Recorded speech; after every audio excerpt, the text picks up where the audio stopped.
আসসালামু আলাইকুম ওয়া রাহমাতুল্লাহ। এখন আমরা যে জিনিসটা দেখব যে আমাদের ভগ্নাংশ যে অধ্যায় থাকবে এটার আমাদের যোগ বিয়োগ করতে হবে, যোগ বিয়োগ নির্ণয় করতে হবে। তাহলে আমরা করি যে আমাকে দেওয়া আছে 5/8 যোগ 7/12, এই দুটাকে আমাকে যোগ করতে বললো। তাহলে আমরা কেমনে যোগ করব, কি যোগ করব? আমরা যোগ করার যে নিয়ম, নিচে যে সংখ্যাগুলো থাকবে মানে আমাদের হর, এগুলোকে লসাগু করা লাগবে। এগুলো কি করা লাগবে? লসাগু।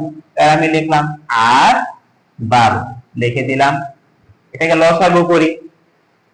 লসাগু যদি করতে যাই তাহলে আমরা এর আগে দেখছিলাম যে আমরা ভাগ করতে শিখছিলাম 2 দিয়ে ভাগ করি। এখানে 4 হবে, এখানে আমাদের 6 হবে। এটারও মনে হয় 2 দিয়ে ভাগ যায়। 2 দিয়ে ভাগ করলে এটা কি 2 হবে, এটা 3 হবে। তাহলে এরপরে কিন্তু আর ভাগ যাইতেছে না। তাহলে আমাদের লসাগু এতটুকুর ভিতরে কমপ্লিট।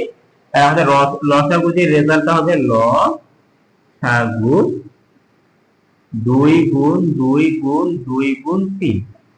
তাহলে 2 2 4 হয়ে গেল। 4 কে 2 দিয়ে গুণ করলে 8 হয়ে গেল। 8 কে 3 দিয়ে গুণ করলে আমাদের 3 8 24 হয়ে গেল। তাহলে আমাদের রেজাল্ট হবে এখানে 24 মানে 24। আচ্ছা, এখন আমাদের লসাগু করার পরে আমরা হরগুলোকে লসাগু করলাম। লসাগু যে রেজাল্টটা আমার আসলো, এই রেজাল্টটাকে আমি এই যে নিচে বসাই দিব। এই রেজাল্টটাকে আমি কোথায় বসাই দিব? নিচে বসাই দিব। এখানে একটা আমার জিনিস করা লাগবে, একটা কথা আমাদের মুখস্থ করে রাখা লাগবে। এটা হলো হর দিয়ে ভাগ লব দিয়ে গুণ। হর দিয়ে ভাগ লব দিয়ে গুণ। আমার যে মামা আমার এটা শিখিয়েছিল, যে উনি আমার বলছে যে এটা 20 বারের মতো বলতে, যে আরো বলো যে 20 বার রিপিট করো, যে হর দিয়ে ভাগ লব দিয়ে গুণ, হর দিয়ে ভাগ লব দিয়ে গুণ। আর আমি এখন এরকম করতে করতে এটা তুমি আমার আয়ত্তে এসে যাবে। আমরা সবাই এখন কয়েকবার বলার চেষ্টা করবো, হর দিয়ে ভাগ লব দিয়ে গুণ। আচ্ছা, যাই হোক, যে এটা কয়েকবার বললে দেখা যাবে এটা ভুলবো না ইনশাআল্লাহ। হর দিয়ে ভাগ লব দিয়ে গুণ। আচ্ছা, এখন হর দিয়ে ভাগ লব দিয়ে গুণ আমরা কি বুঝলাম? যে আমাদের এই সংখ্যাটা যে আসছে এটাকে আমি একবার হর দিয়ে এটাকে ভাগ করব, ভাগফলটাকে আমি লব দিয়ে গুণ করব। তাহলে আমি করি 8 24 কে যদি আমি 8 দিয়ে ভাগ দিই, মানে হর 8 দিয়ে ভাগ দিই, তাহলে আমি যদি গুণি দেখি তো 8 একে 8, 8 2 16, 3 8 24।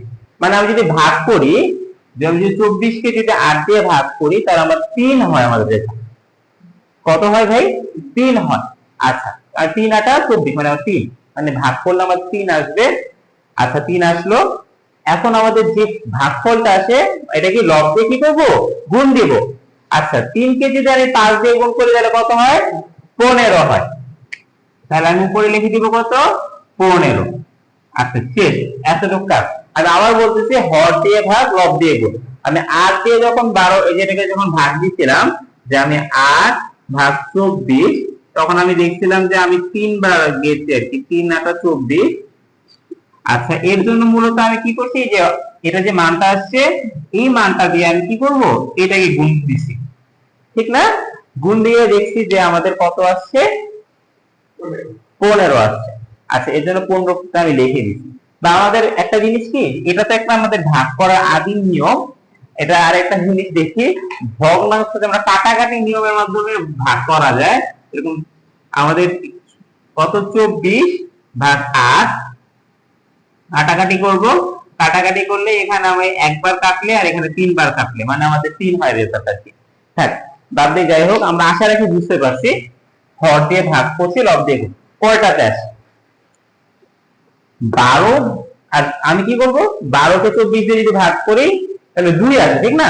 12 2 24। এখন 2 আসছে, 2 কে যদি আমি 7 দিয়ে গুণ করি তাহলে কত আসে? 14 আসে। ওকে, 14 এসে গেল। তাহলে আমাদের নিচে হইল 24, আর এই যে উপরে দুইটাকে আমি যোগ করে দেই, তাহলে 9 আর 2, আমার রেজাল্ট আসলো 19। আচ্ছা, 19/24 হচ্ছে আমাদের রেজাল্ট। আশা রাখি আমরা যোগটা বুঝতে পারছি। বিয়োগের ঠিক হুবহু নিয়ম, খালি আর কি হবে, যদি এখানে বিয়োগ চিহ্ন থাকতো তাহলে এই জায়গাটা আমাদের বিয়োগ বসে যেত, এই জায়গাটা আমাদের বিয়োগ বসে যেত। তাহলে আমরা নিজেরা একটু চেষ্টা করি, একটা করি 7/4 বিয়োগ 5/8, এটা নিজেরা একটু করার চেষ্টা করি।